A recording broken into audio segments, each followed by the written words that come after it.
Hey guys! Today I'm gonna talk about something a little different from my usual dental videos.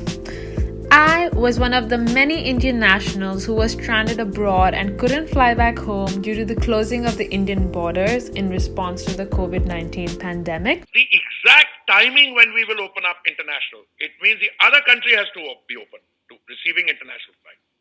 So in the absence of a decision on resumption of international civil aviation, which will depend on the other countries opening up, the domestic traffic in countries opening up, we are left with no option but to continue what I call evacuation and repatriation flights under managed and controlled conditions. Now, I was originally scheduled to fly from Washington DC to Mumbai via Qatar Airways on 31st July 2020. However, because of the limited airlines flying into India, my flight was cancelled. Now, this left me with little choice, and I had to opt for the Air India Evacuation or Repatriation flights, as they call, as part of the Vande Bharat Mission, established by the government of India to bring back Indian citizens and OCI card holders back to their homeland. For this, I am deeply grateful to the Indian Embassy USA and the Air India team for assisting me in booking my flights. Now, since there was no direct flight available from Washington DC to Mumbai by Air India, I had to take a connecting flight AI 104 from Washington DC to Delhi, followed by AI 1102 from Delhi to Mumbai on 31st July. Now, my main worry while booking was whether I would have to quarantine in Delhi, as that was my first port of entry. However, the Air India team did assure me that my immigration and quarantine would be in my final port, which was Mumbai.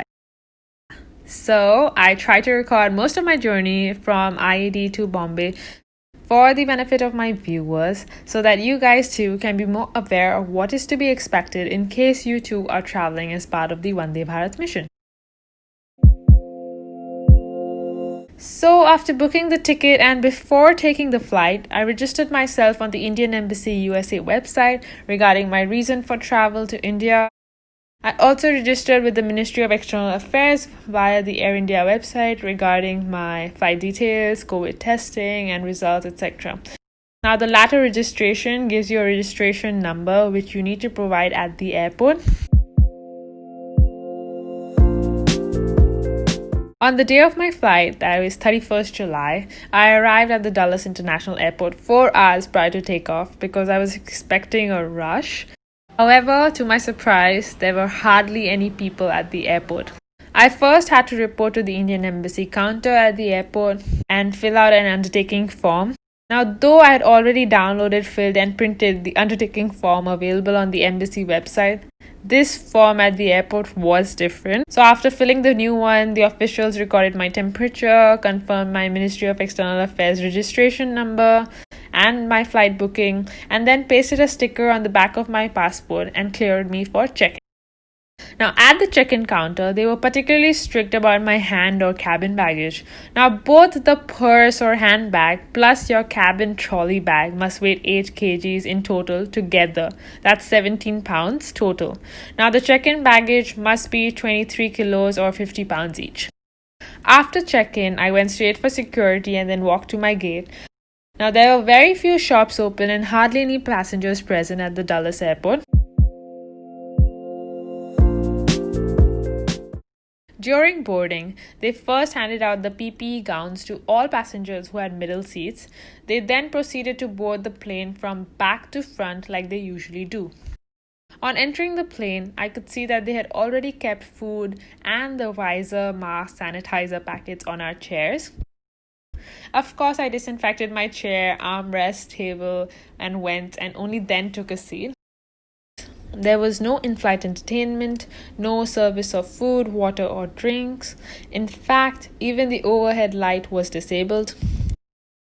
There was a crate of water available at the back of the plane, which we were allowed to pick up bottles from in case we were thirsty. These were all 500 ml water bottles. Now, regarding toilets, only one passenger was allowed to stand outside it in queue at a time. The staff on board was all covered from head to toe in PPE sets, which was great. On the flight, we were made to fill up the self-declaration form with its duplicate.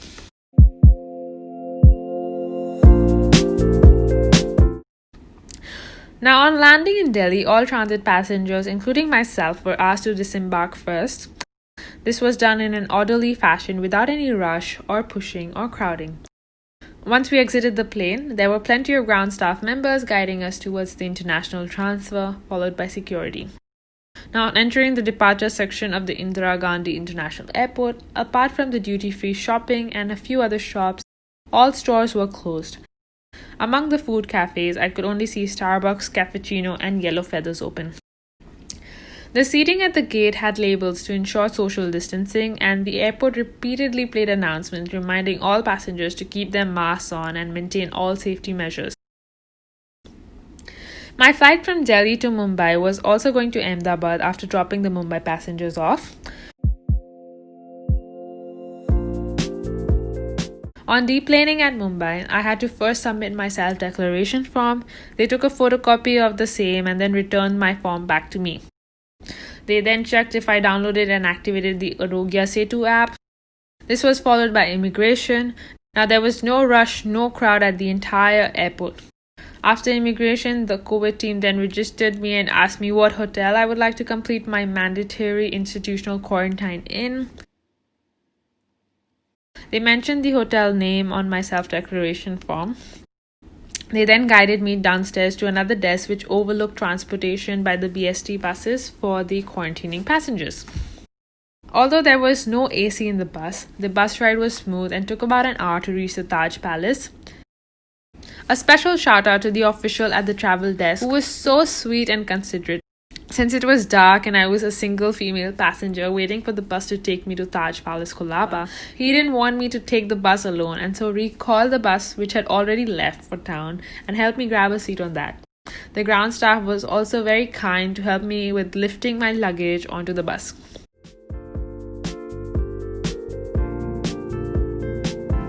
Now, there were many barricades and police checkpoints in and around Taj, the Gateway of India, Nariman Point, Trident Hotel, or Oberoi, and our bus had to keep rerouting.